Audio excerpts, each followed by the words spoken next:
nosso novo conteúdo aí de entrada do semestre, né? Características gerais dos gases, né? Nós vamos ver as transformações gasosas, né?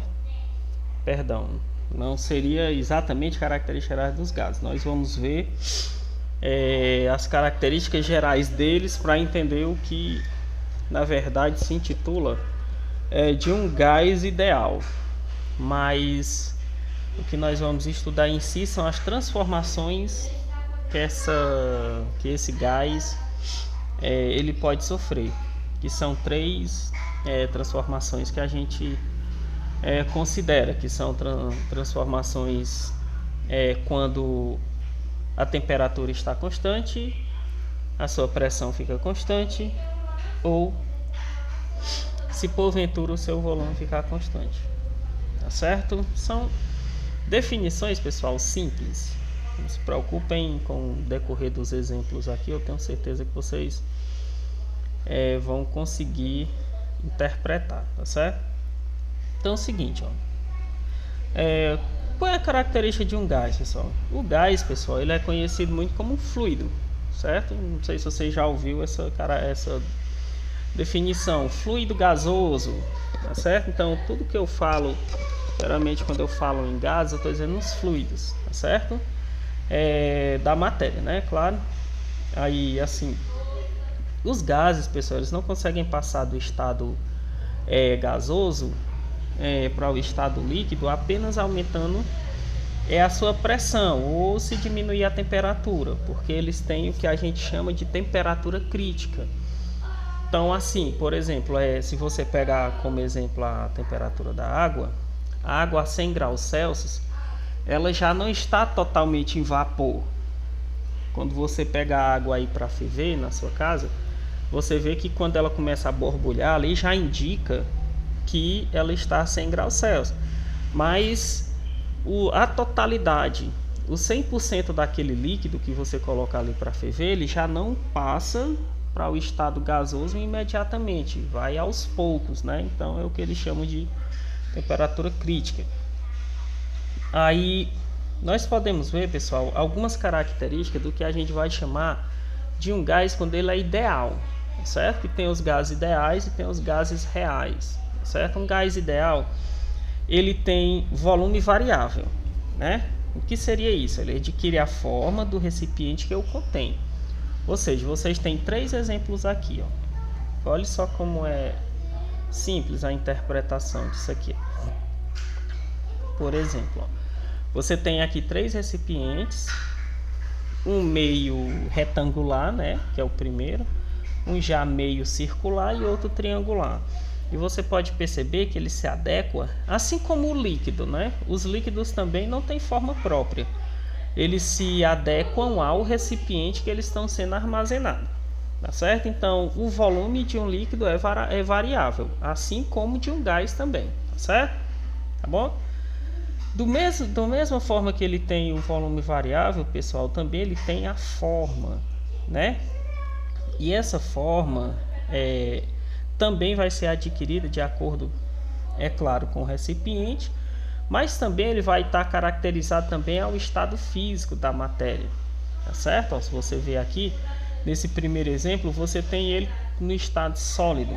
Você vê que o estado sólido da matéria, as moléculas são todas unificadas, né? Ou seja, elas estão como se estivessem em repouso. Quando ela passa para o estado líquido, aí você já tem mais um afastamento dessas moléculas. Elas aí começam a se distanciar, a não estar mais nesse repouso total, né? No estado sólido, não quer dizer que elas estejam em repouso total, tá certo? Elas estão em pequena movimentação. E quando passa para o estado gasoso, pessoal, aí sim você tem uma agitação que a gente chama popularmente na física de cinética molecular, né? Que a energia cinética dessas partículas, né? Desses gases, eles ficam bastante agitados, batendo nas paredes do recipiente que os comportam, tá certo? Então essas duas primeiras são duas características super importantes, pessoal, de um gás ideal. É o volume e a forma deles, né? Outra, pessoal, extraordinária capacidade de expansão. Pessoal, um gás ele se expande muito facilmente, certo? Se você quiser um exemplo, é só você encher um balãozinho, pegar um balão, encher. Se você soltar ele sem querer, você percebe que rapidamente aquele gás ele se desprende dali, né? É claro, se ele não tiver amarrado, entendeu? Então eles se expandem com muita facilidade, pessoal, tá certo? Isso é uma característica dos gases, porque eles têm a movimentação muito rápida, né?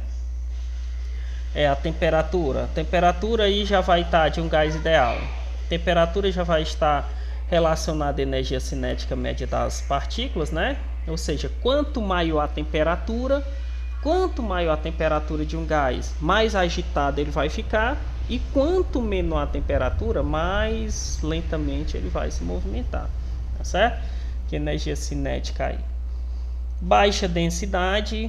Que é densidade, pessoal? Densidade é a razão entre a massa de alguma coisa sobre o volume, e os gases, pessoal, têm uma densidade muito pequena, tá certo? Muito pequena. Por exemplo, a densidade de um metro cúbico de água, pessoal, a densidade da água é 1 grama por centímetro cúbico, né? Essa é a densidade da água. A densidade do gás, ó, é bem abaixo disso, bem pequena mesmo, tá certo? E outra característica deles, são miscíveis entre si em qualquer proporção. Que é isso? São miscíveis.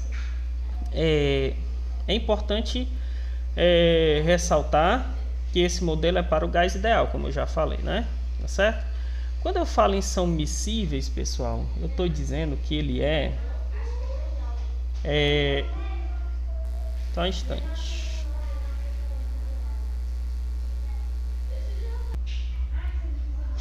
Então, pessoal, quando a gente fala em ser miscíveis, é a ideia daquela práticazinha da química que a gente tem de homogêneo e heterogêneo, tá certo? O que é um composto homogêneo? Aquele que você só vê uma única fase, né?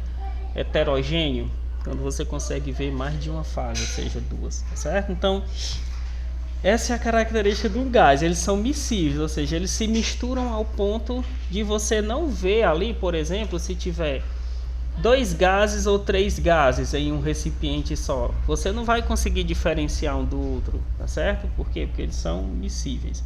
Então são essas características que intitulam, não sei se a gente poderia dizer as características principais que um gás ideal pode assumir, né? O volume, a forma, a capacidade de expansão, temperatura, densidade e a ideia de serem homogêneos, né? Tá bom? Aí a professora que fez esse artigo pra gente, é o Enzo que tá tossindo, não é tu? Hã? Ok, pessoal. Então vamos lá, tô aqui conversando com meu filho e falando com vocês ao mesmo tempo. O menino tá se engasgando ali. Vamos lá. Pronto. Agora, quais são, pessoal? Agora a gente já partindo aí da ideia, dessa primeira ideia aí que eu tava comentando com vocês. Quando a gente vai vir agora aqui, só um instante. Aqui mesmo. É nesse slide mesmo. Agora nós vamos partir para nós interpretarmos as transformações que esses gases sofrem, que é a que a gente vai intitular de 3 nomes. A primeira, pessoal, é a transformação isotérmica. Tá certo? O que é a transformação isotérmica? Isotérmica, pessoal, como eu disse na aula ontem, ó, térmica, não lembra a temperatura? Então quer dizer que nesse momento a temperatura estará constante. Eu só tenho 3 vertentes em um gás, pessoal: temperatura, volume e pressão. Temperatura, volume e pressão, tá certo? Nós vamos analisar essas 3 coisas. Em um dado momento, uma dessas 3 vai ficar constante. O que é ficar constante? Não aumentar e nem diminuir, certo? Então você vai analisar e perceber o seguinte: na primeira isotérmica, lembra a temperatura, então quer dizer que a temperatura vai se manter constante, entendeu? Nesse exato momento aí a temperatura vai se manter constante. Se é temperatura, volume e pressão, se a temperatura está constante, então o volume e a pressão vão se alterar, né? Agora assim, qual seria um exemplo que eu poderia mostrar para vocês aonde a temperatura ficaria constante e volume e pressão se alteram? Primeira coisa que antes da gente ver isso aí, pessoal, nós temos que analisar o seguinte também, que esse tipo de transformação isotérmica, é a única transformação que é inversa. Como assim inversa? Aí nós vamos precisar desse desenhozinho aqui, ó, que é de uma seringa descartável, né? Para vocês entenderem o que seria a ideia de uma grandeza inversa. Vejam só, nessa seringa, se você abrir ela todinha, isso aqui não é tipo alguma coisa que pode armazenar algo, por exemplo, um líquido, um remédio que você vai colocar aí dentro dessa seringa. Se você puxar toda essa seringa aqui, pessoal, o que você vai ter? Um grande volume, né? Volume não é o espaço em que alguma coisa ocupa dentro de um determinado local. Então, se você puxar esse bolo aqui todinho, você vai ter um grande volume. Mas se você, veja com o embolo aqui onde aqui já está, se você diminuir ele um pouco, o que é que você vai ter? Você vai ter um pequeno volume. Então, por que que uma transformação isotérmica ela é inversamente proporcional? Por que que ela não é direta? Inversa, pessoal, inversa quer dizer, se uma crescer, a outra cai. Se uma cair, a outra aumenta. Então isso aqui é um típico exemplo, ó. Veja só, o volume aqui, ó, volume muito grande, mais uma pequena pressão. Estão vendo, ó, volume maior, menor pressão. Quer dizer, um é grande e o outro é pequeno. Então isso é inverso. É a única grandeza, a única transformação gasosa que eu tenho que segue esse princípio, pessoal, inverso. Ela não é direta. E no segundo exemplo aqui, ó, o volume pequeno, o que que aconteceu com a pressão? A pressão aumentou, tá certo? Ok? Então, quem foi que trabalhou com essas deduções, pessoal? Foi o senhor...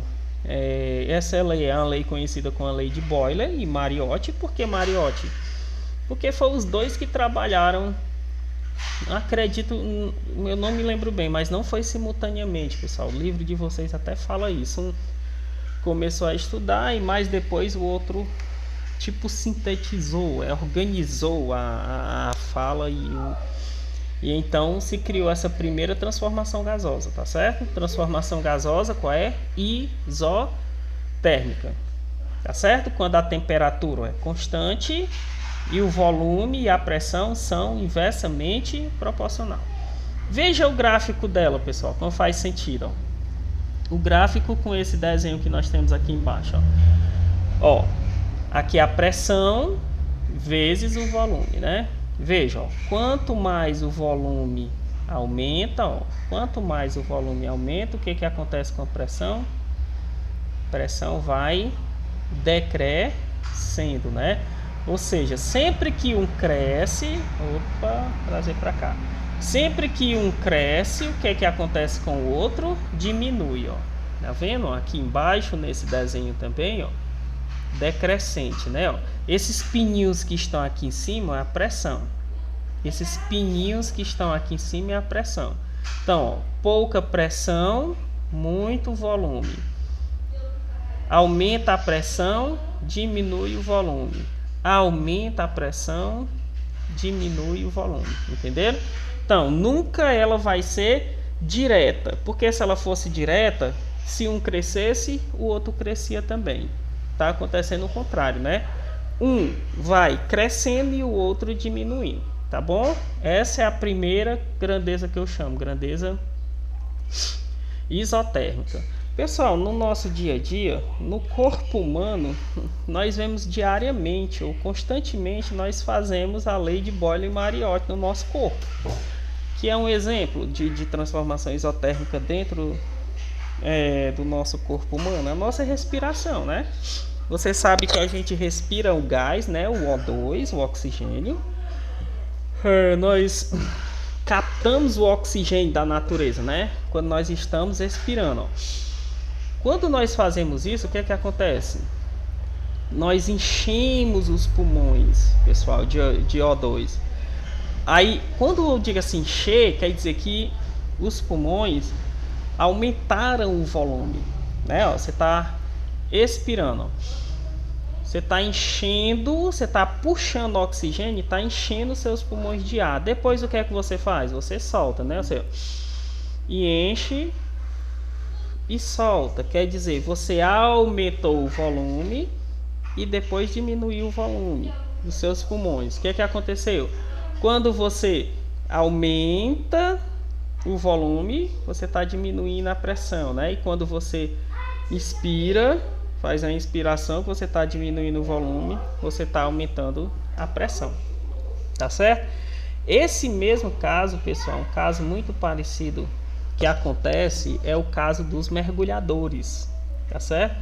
O que acontece com o mergulhador, pessoal? O mergulhador, quando ele está lá no fundo mesmo, ele está sob uma pressão muito forte, tá certo?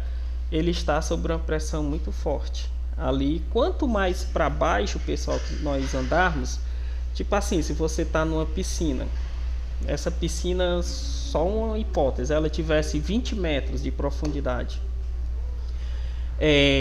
lá nos 2 metros você tem uma pressão não tão grande, mas se você descer nessa piscina até o último ponto que você conseguir, lá você vai estar sob uma pressão muito forte, ou seja, a água vai te pressionar bastante. Por quê? Porque ali embaixo as moléculas d'água estão ainda mais próximas ainda possível que poderiam estar, entendeu? Então quer dizer, lá no fundo da piscina você ia ter uma grande pressão, e essa pressão, pessoal, iria fazer o que? Se eu tenho uma grande pressão, eu ia ter um pequeno volume.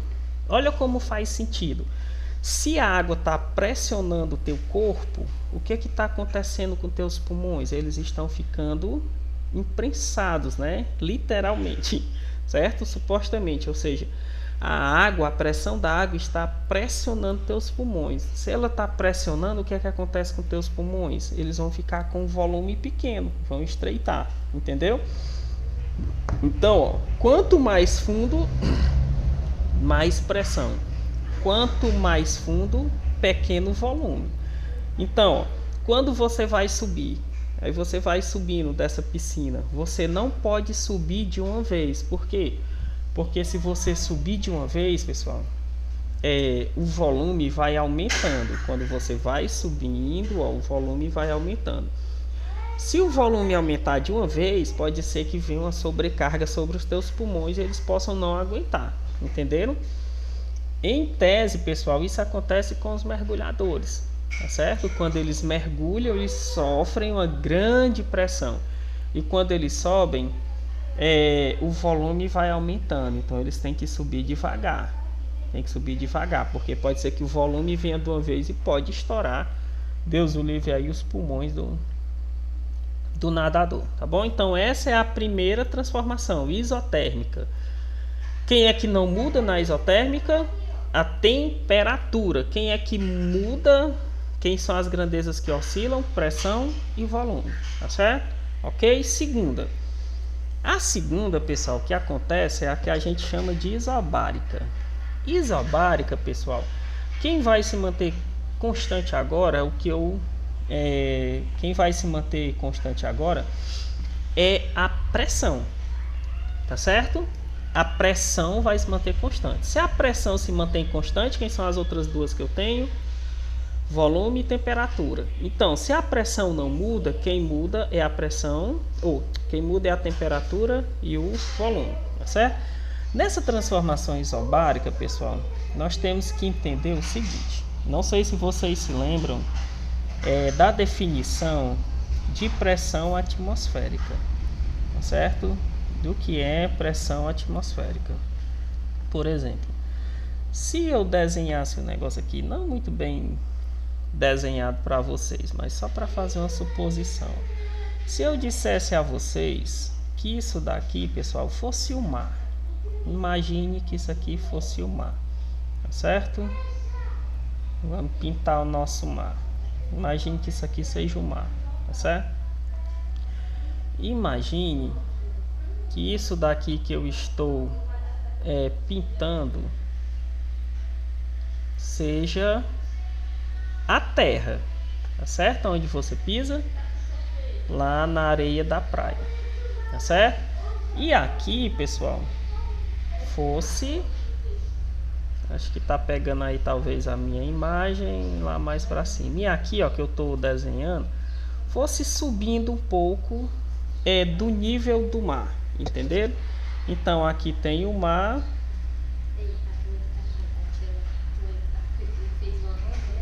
Então aqui tem o mar, tá certo?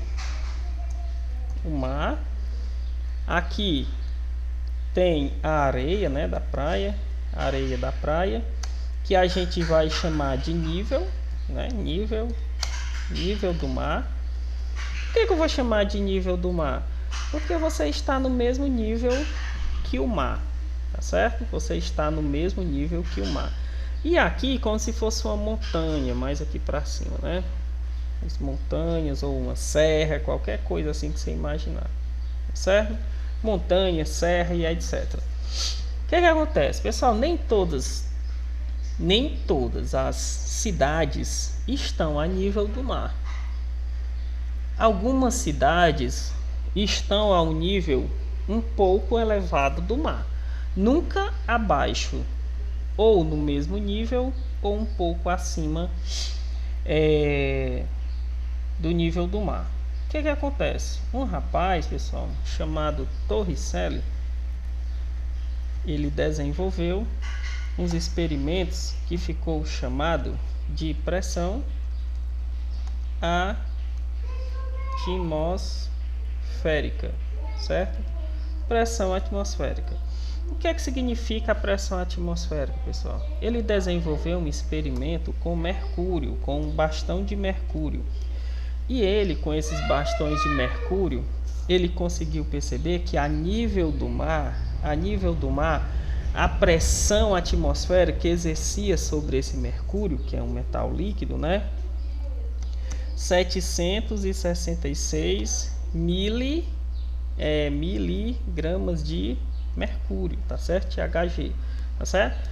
Ou seja, a nível do mar, um bastão com 1 metro, pessoal, ele pegou um bastão de 1 metro e quando ele colocou no nível do mar, junto com o próprio mercúrio também, em outro recipiente, ele viu que esse recipiente desceu só um pouco.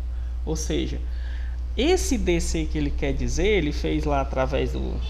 É claro, tem outras formas que vão envolver isso aí. Eu não estou entrando aqui em questão de dizer ou explicar a vocês como foi a fórmula e como ele calculou. Estou apenas lembrando a vocês o que significa pressão atmosférica. Então, essa pressão de quando esse líquido desceu, que ficou de 1 metro, passou para 760 milímetros de mercúrio, ou 76 centímetros. Você que decide aí o que você quer pensar, 1 milímetro ou 76 centímetros, que é a mesma cor de mercúrio. Isso é equivalente, pessoal, para nós aqui no Brasil, nós usamos essa relação, a 1 atm. Ou seja, a 1 atm. O que é esse 1 atm? A uma pressão atmosférica, tá certo? Então, 1 atm para nós se relaciona a 766 miligramas de mercúrio, segundo a dedução lá de Torricelli no seu experimento lá, onde ele pôde calcular e interpretar a pressão atmosférica. Só que tem um detalhe. Para nós entendermos isso aqui, vocês precisam perceber esse detalhe. Veja só. Então, quanto mais você sair do nível do mar, quanto mais você subir, o que acontece com essa pressão? Quanto mais você sair do nível do mar, o que acontece com essa pressão? Mais ela diminui, tá certo? Mais ela diminui. Quer dizer, quanto mais para cima você for, se lembre, isso é muito importante para você responder algumas questões. Quanto mais para cima você for, mais essa pressão vai diminuir. Até botar aqui, pressão. Quanto mais do nível do mar você se afastar, mais essa pressão vai diminuir. E quanto mais ao nível do mar você estiver, pessoal, mais ela aumenta. E se caso você estiver, que é o contrário, né, bem abaixo do nível do mar, aí é lógico que quanto mais abaixo do nível do mar, ou seja, se você tivesse dentro do mar e desse um mergulho de 1000 metros, quer dizer que lá você estaria sob a ação de uma pressão muito forte, né? Você estaria sobre uma pressão muito forte. Vamos colocar aqui de outra cor que vocês vão visualizar, tá certo? Mudar aqui essa corzinha aqui para vocês verem, tá certo? Então quer dizer, quanto mais para baixo, mais pressão. A nível do mar, a pressão que todos nós estamos submetidos é essa pressão aqui, que é uma pressão que é suportável, pessoal, para todos nós, né? Ou seja, nós conseguimos. O que é que eu consigo, pessoal, a nível do mar com a pressão de um ATM? Veja só. Nesse nível aqui de um ATM, eu tenho, pessoal, muitas moléculas de gás, tá certo? Isso aqui que eu estou desenhando, que eu estou tentando desenhar, eu queria desenhar uma suposição de várias moléculazinhas de gás. Eu já sei como é que eu vou fazer. A nível do mar, imagine que isso aqui que eu estou desenhando, seja os gases, né? Ou seja, eles estão bem próximos, pessoal, certo? Então, a nível do mar, esses gases estão bem próximos, ou seja, eu consigo respirar com bastante facilidade, tá certo? Porque eu tenho ar à vontade. Mas quando você sobe, essas moléculas, elas já não estão mais tão próximas, tá certo? Então você já vai ter dificuldade de respirar, tá certo? Tá bom? Então o que acontece, a nível do mar, se você pegar, pressão, pessoal, a pressão a nível do mar, ela é muito alta. Então essa setazinha aqui para cima indica que ela é muito alta, né? E quem é a outra vertente? O volume. A nível do mar, pessoal, nós temos um pequeno volume, tá certo? Nós vamos ter um pequeno volume. Só que ao contrário, quando você vai subindo, o que acontece com a pressão? A pressão cai. E quando você está subindo, o que vai acontecer com o volume? Aí o volume aumenta, tá certo? Então, por isso que lá na transformação isotérmica eu digo que essas grandezas são inversas. E aqui, pessoal, embaixo, quanto mais para baixo você for, mais pressão aumenta. E, consequentemente, também o volume vai diminuir, né? Ou seja, você não vai ter tanto volume, né? A dificuldade de respiração aí seria um pouquinho difícil por causa da pressão, né, nos seus pulmões, tá certo? Então isso é uma pressão atmosférica, pessoal, tá certo? Então quer dizer, se eu estiver em uma cidade aonde ela está a 1000 metros do nível do mar, que tem locais assim a 2000 metros do nível do mar, lá nessa cidade a minha dificuldade de respiração vai aumentar, tá certo? É tanto que vocês, se vocês gostam de assistir esses esportes de aventura, você vê aqueles alpinistas quando eles vão subir naqueles montes, qual é a maior dificuldade que alguns deles sentem? Que eles sentem a maior dificuldade, que até os repórteres falam, né? Eles cansam com maior facilidade, por quê? Porque lá a pressão já está bem menor, então a dificuldade de respiração deles vai ser maior, então eles vão cansar com maior facilidade, entendeu? Tá certo? Então era essa dedução que eu queria fazer para mim entrar aqui. Pronto, então transformação isobárica. Transformação isobárica, a pressão vai ficar constante. Então, ó, quando eu falo nessa pressão constante, eu estou falando do nível do mar, né? Se eu estou a nível do mar, a pressão está constante, ou seja, eu vou fazer um experimento em um local aberto, tá certo? Em um local aberto, aonde só quem poderá sofrer variação ou é o volume ou a temperatura, entendeu? Tá certo? A nível do mar, a pressão não muda, ela é constante, tá certo? Ela vai mudar se eu baixar ou se eu subir, tá bom? Então, continuando. Então, uma pressão isobárica, uma transformação isobárica ocorre quando o gás está com pressão constante, tá certo? Exemplo aí, se for feito em um ambiente aberto, como eu já falei, né? A transformação será isobárica, pois a pressão será atmosférica, né? Que não mudará. A gente já sabe que a gente explicou bem direitinho lá, né? A nível do mar, a pressão atmosférica, tá bom? Então, nesse específico caso, pessoal, se a pressão é volume, sobra temperatura, ou se a pressão é constante, sobra volume e temperatura. Só que diferente, pessoal, diferente dessa transformação aqui, ó, diferente da transformação isotérmica, lembram? Um aumenta, o outro diminui. Na transformação isobárica, ela não é inversa. A transformação isobárica, agora ela vai ser direta. Ou seja, como assim? Se você aumentar a temperatura de uma coisa, o volume também dela vai aumentar. Se você diminuir a temperatura de uma coisa, o volume também vai diminuir. Isso significa que eu estou não mais numa grandeza inversa. Uma vai crescendo e a outra vai caindo. A direta, se uma cresce, a outra cresce. Se uma cai, a outra cai. Entendeu? Então a isobárica já é diferente da isotérmica nesse ponto.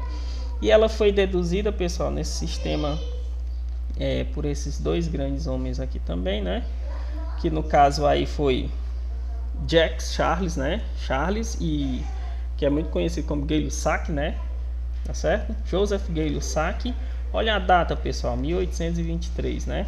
Que fez as quantificações desse experimento, né? Jacques Charles e Gay-Lussac, Joseph Gay-Lussac, tá certo? Os dois fera aí. Olha só como é fácil de você interpretar uma transformação isobárica. Se você colocar nível do mar, ou seja, em um ambiente aberto, duas situações como essa, ó. Uma garrafinha com água natural, não precisava ter esse gelo aí que ele está colocando não, tá certo? Sem temperatura, ó, sem mudar a temperatura, o que acontece com o balãozinho aqui, a bexiga, né? Ela não altera o volume. Mas a partir do momento que você aumenta a temperatura desse composto aqui, ó, desse experimento, a partir do momento que eu aumento a temperatura, o que vai acontecer? A água vai esquentar e vai movimentar esse gás, ó, que até então estava em repouso aqui, né? ou seja, em pequena movimentação. Entenderam? Então, esse gás que está aqui dentro desse recipiente, ele vai se agitar, ele vai se expandir, tá certo? Como esse gás vai se expandir, o que é que vai acontecer com a bexiga? Aumenta. Então, ó, pouca temperatura, pouco volume. Então, tá direto, né? Um é pequeno, outro é pequeno. Aumenta a temperatura, aumenta o volume, entendeu? Eles crescem igualmente, eles estão seguindo uma proporção, tá certo? Então isso é uma transformação isobárica, quando você mantém a pressão, não está mexendo com a pressão, mas volume e temperatura estão ou crescendo igual ou diminuindo igual, tá bom? Se você tirasse essa velhinha daqui, o que ia acontecer? Ele ia retornar ao estado inicial, tá bom? Então essa seria a transformação isobárica. E por último não, pessoal. Olha só o gráfico, pessoal. Olha só o gráfico aqui do volume e da temperatura, ó. 100, 200, 400, quer dizer, um vai aumentando, né? O que acontece com o outro? Também aumenta. Grandeza direta, né? Certo? Aqui você pode ver o que eu falei, né? Da agitação dos gases, né? Das moléculas. Quando eu coloco ele sob mudança de temperatura, o gás que existe ali dentro, as moléculas que existem ali dentro vão se agitar, e com essa agitação vai fazer com que eles se expandam, né? Sofra o processo de expansão, tá certo? E o último, pessoal, é a transformação isocórica ou isovolumétrica. Na verdade, o livro de vocês, ele intitula isso aqui como uma transformação isovolumétrica, tá certo? Isovolumétrica. Só que ele é conhecido também como uma transformação isocórica ou isométrica. Isocórica ou isométrica, tudo vai ser a mesma. Agora, ó, isovolume, né? Isovolumétrica quer dizer que eu não estou mexendo com o volume. O volume agora está constante. Estão vendo? São três. Isotérmica, a temperatura fica constante. Isobárica, a pressão fica constante a nível do mar. Agora, isovolumétrica, o volume não muda. Se o volume não muda, quem vai mudar? A pressão e a temperatura. Tá certo? Então, é isso que é uma transformação isocórica ou isovolumétrica. Tá certo? Que você vai pegar nessas vertentes aí, você vai manter o volume, mas vai mexer os outros, tá certo? Um exemplo que ele coloca até aqui, ó. O exemplo que você pode imaginar, uma latinha de spray, tá certo? Um perfume, tá certo? O perfume, quando você pega, o volume do perfume ali está constante, né? Tá certo? Mas aí se você agitar, se você aumentar a temperatura ali, o que vai acontecer com a pressão? Se você aumentar a pressão daquele pode ser mesmo um sprayzinho que você usa na axila, ou se de repente você deixar ele exposto a temperatura, a mudança de temperatura, o que vai acontecer? Na hora que você fizer assim, ó, que faz aquele que jorra o perfume, né? Quando você está colocando o perfume, o que aconteceu ali? Você mexeu com a pressão do gás, né? Você mexeu com a pressão do gás e você mexeu houve ali uma pequena mudança de temperatura, mas essa pequena mudança de temperatura foi capaz de expandir sua pressão, é certo? Então esse é um exemplo, seria um dos exemplos. Também, pessoal, isso aqui foi proposto por Charles e Gay-Lussac, tá certo? Exemplo aqui de quando se mantém a temperatura, o volume constante, perdão. Temperatura aumentando, né? Temperatura começa em 100, 200, pressão vai aumentando, mas o volume vai se mantendo constante, tá bom? Pessoal, esses são os exemplos. Um outro exemplo aqui que ainda tinha, por exemplo, no botijão de gás, né? Você tem a pressão, né? E a temperatura, tá certo? O volume lá está armazenado, mas na hora que você movimenta o gás de cozinha lá, né? Faz o movimento, vai acontecer lá a agitação dessas moléculas, né? Ele vai sofrer uma pequenas mudanças de temperatura e o aumento de pressão, tá certo? Fazendo com que esse líquido, esse gás que está aí dentro, que é bastante volátil, né? O que é uma substância volátil? Uma substância que com pequenas mudanças de temperatura, uma pequena mudança de temperatura, vai para o atmosférico. Assim acontece com o gás de cozinha, né? Tá certo? Então é outro exemplo, ou seria outro exemplo, tá certo? E pessoal, é interessante que a transformação isovolumétrica ela segue também a proporção de ser direta, tá certo? Direta como assim? Se a pressão aumenta, é porque a temperatura aumentou. Se a temperatura diminuiu, é porque a temperatura se o volume, perdão, pessoal. Se a temperatura, eu disse certo. Se a pressão aumentar, significa dizer que a temperatura também aumentou. E se a temperatura diminuir, também a pressão vai diminuir. Então, eu tenho das três transformações: isotérmica, isobárica e isovolumétrica. Apenas a primeira é inversa, tá certo? Quando uma cresce, a outra desce. As outras, se as duas crescem junto. Se descer, desce junto. Tá certo? A única que é inversa é a isotérmica, tá bom? Ok? Nós vamos ver aqui agora, pessoal, uns exemplos dentro disso que eu estou falando para vocês. Nós vamos ver. Ó, pessoal, dando uma pequena continuidade, tem aqui uns exemplos versus teoria. Uns eu vou responder e os outros eu vou deixar para vocês responder como exercício, tá certo? Nós vamos apenas trabalhar, se lembra, nós não caímos aqui ainda em hipótese nenhuma em cálculo.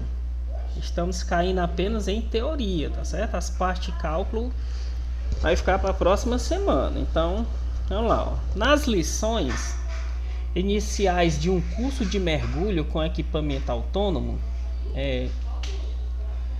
os alunos são instruídos a voltarem lentamente à superfície, sem prender sua respiração em hipótese alguma, a fim de permitir que ocorra gradativamente a decompressão, né? A diminuição da pressão. O aprisionamento do ar nos pulmões pode ser fatal para o mergulhador durante a subida, pois nesse caso a transformação sofrida pelo ar nos pulmões é isotérmica, né? Ou seja, com aumento do volume do ar. Quando ele fala aqui em transformação isotérmica, pessoal, você já pode verificar que essa transformação, quem é que está variando? Pressão e volume. Toda transformação isotérmica, a temperatura é constante, né? Bora colocar para cá.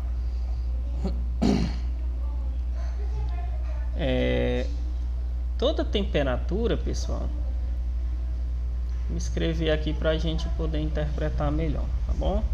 Toda temperatura que é tido como isotérmica significa que a temperatura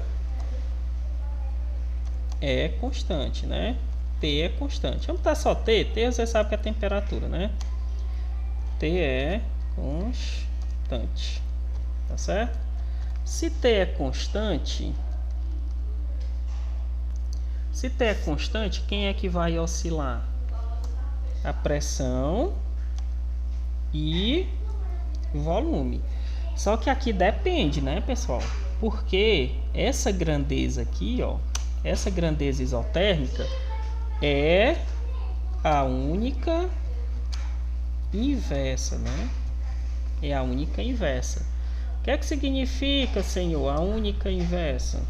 A única inversa é que quando uma cresce, a outra diminui. Foi isso que a gente pegou lá na teoria, né? E se uma estiver diminuindo, a outra vai crescer, tá bom? Então, nesse caso aqui, ó, lá no fundo do mar, o que aconteceu? O que acontece com a pressão? E quando ele vai subindo, ó, vamos fazer o inverso, né? Isso aqui, pessoal, você precisa detalhar um pouco só para vocês entenderem. Então, o vídeo vai ficar um pouquinho grande, mas é assim mesmo. Então o que acontece, ó?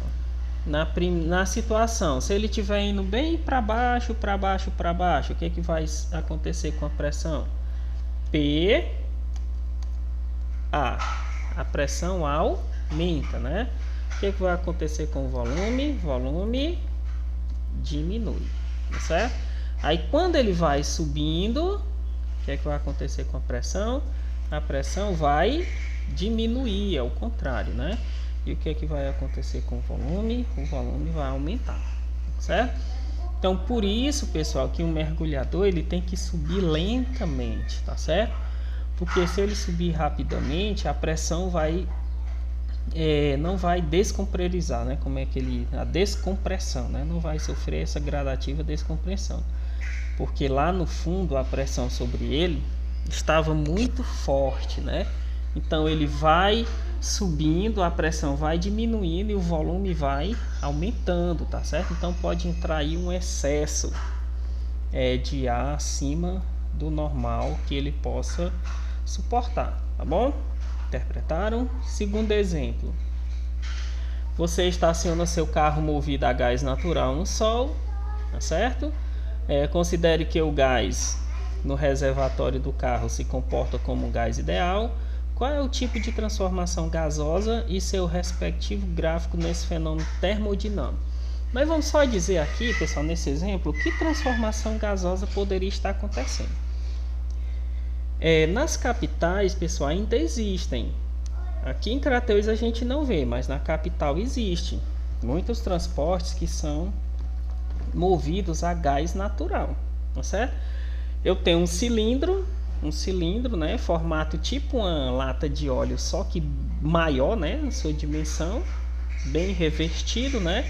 E o que acontece? Eu tenho ali uma peça que eu posso dizer que ali seria o volume e dentro dele eu tenho o gás, tá certo? Então, primeiro, que transformação poderia estar acontecendo ali? Você acha que quem poderia ficar constante ali naquele momento? Volume, pressão ou temperatura? Dependendo desse contexto, é que nós vamos definir que transformação possa estar acontecendo ali. Então nós vamos ler a questão de novo. Ó. Você está no estacionamento, o reservatório de um carro, né? Se comporta como esse gás e que tipo de transformação aconteceu lá. Então é o seguinte, devido à pequena mudança de temperatura, pessoal, devido à pequena mudança de temperatura, a dilatação que a gente estudou há pouco tempo, a dilatação desse reservatório vai ser muito pequena. Então, se ele vai dilatar muito pouco, então o volume daquele reservatório vai se manter constante. Devido a ele se manter constante, o que é que pode acontecer ali? O que pode acontecer é apenas duas grandezas aumentarem: a pressão e a temperatura, tá certo? Esse gás vai sofrer pequenas mudanças de temperatura e devido a ele sofrer essa pequena mudança de temperatura, ele vai sofrer também uma mudança na pressão, tá certo? Então, se o volume está constante, isso seria uma transformação isovolumétrica, tá certo? Transformação isovolumétrica com temperatura e pressão oscilando, ok? Terceiro, um balão de aniversário cheio de gás hélio solta-se da mão de uma criança, subindo até as grandes alturas, né? Tá certo? Por que ele fala do hélio? Porque o hélio, pessoal, é um gás bem leve, né? Ele tem a densidade dele de uma densidade muito pequena. A densidade dele é bem menor do que o atmosférico. Então, ele em contato com o atmosférico, ele vai subir rapidamente sem nenhuma dificuldade, tá certo? Então, pessoal, nessas condições, se ele está subindo, se soltando aí lá para o ar, quem seriam as duas grandezas que estariam em questão? Pressão e volume, né? Pressão e volume. Então, nesse caso, eu não estaria mexendo com a temperatura, né? A temperatura a nível do mar ali poderia se manter constante, né? tá certo? Então, quanto mais ele sobe, mais volume ele vai ganhando e a pressão vai diminuindo, tá certo? Então, transformação isotérmica, né, pessoal? Transformaçãozinha isotérmica no exemplo. Outro exemplo, pessoal, olha só.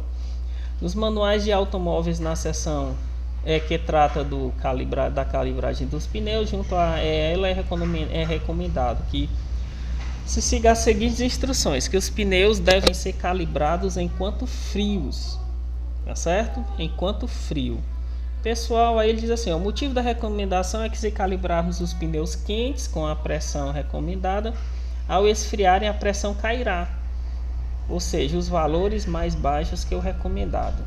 O que seria que nós iríamos interpretar aqui? Ó? A princípio, que tipo de transformação estaria ou estivesse acontecendo aí? Isotérmica, isobárica ou isovolumétrica? Tá certo? Primeiro, tá na cara aí, pessoal, que a transformação que aconteceu aí seria uma transformação isovolumétrica, né? Isovolumétrica. Quando você pega, pessoal, qualquer automóvel e começa a andar, pouco tempo os pneus eles se aquecem. Esse aquecimento do pneu provoca o aumento da pressão interna, tá certo? Aumento da pressão interna. O pneu não vai crescer de volume. Se ele cresce, é igual aquele exemplo lá do cilindro. O volume de dilatação é insignificante, é muito pequeno, tá certo? Mas a variação de temperatura que esse pneu sofre quando ele está circulando é grande. Consequentemente, essa mudança de variação de temperatura vai mexer também na pressão, tá certo? O volume mexe, sim, mas é insignificante. Então, transformação isovolumétrica. O que acontece? O ideal é calibrar, né? Que a gente chama calibrar esses pneus sempre frios, porque devido à temperatura do pneu estar alterada, a pressão também vai estar alterada. Então, quando esse pneu esfriar, ou seja, que a pressão ali diminuir, a pressão interna, não vai estar na calibragem correta, beleza? Então, estão vendo aí os exemplos que a gente chama de cotidiano, né? E o último, pessoal, seria isso aqui, ó. Quando abrimos a geladeira com boa vedação e voltamos a fechá-la, ele diz assim, que é difícil abri-la novamente em seguida, tá certo? Isso você vê, né? Dentro de sua casa, você pega, você fecha a geladeira, quando vai abrir você não consegue, né? Ela fica forte, né? Lá aquele negócio lá naquele momento. Como podemos explicar esse fenômeno? É o seguinte, pessoal, olhem só como é legal. Quando você fecha a geladeira, depois que você fecha a porta, pessoal, a temperatura interna e o ar que está dentro dela irá diminuir, tá certo? Ok? Quando você fecha a geladeira, a temperatura interna e o ar interior que está lá dentro da geladeira vai diminuir. Então, como se trata de uma transformação também isovolumétrica, a pressão também diminui, tá certo? Então, o que acontece? Essa pressão interna aqui, que diz aqui no azulzinho, a pressão externa fique maior que a interna. Quer dizer, a pressão que está aqui fora, pessoal, a pressão que está aqui fora vai ser maior do que a que está lá dentro. Ou seja, como se ela estivesse literalmente empurrando a porta da geladeira para lá. Entenderam? Mas isso é errado, pessoal, porque com pouco tempo, entre a borrachazinha ali da geladeira, vai acontecer o que? Vai entrar o ar, um pouquinho de ar, e vai equilibrar novamente o que? Vai equilibrar novamente essa pressão, certo? Quando ela equilibra, você pega e vai lá e abre a geladeira novamente, tá certo? Então, por que acontece isso? Porque na hora que você abre a geladeira, cai a pressão interna lá dentro e a pressão de fora fica maior. Depois, com pouco tempo, o ar atmosférico começa a entrar e equilibra novamente, aí volta tudo ao normal, tá bom? Então, esse aqui é o exercício que vocês vão responder, Tá certo? São o que? São 5 questõezinhas, pessoal. 6, né? 6 questãozinhas. São 5 questões, pessoal. Tá bom? Vocês vão responder essas questões e vão mandar para mim no Edmodo como tarefa, tá certo? Então, até mais, pessoal. Até semana que vem nas correções do exercício.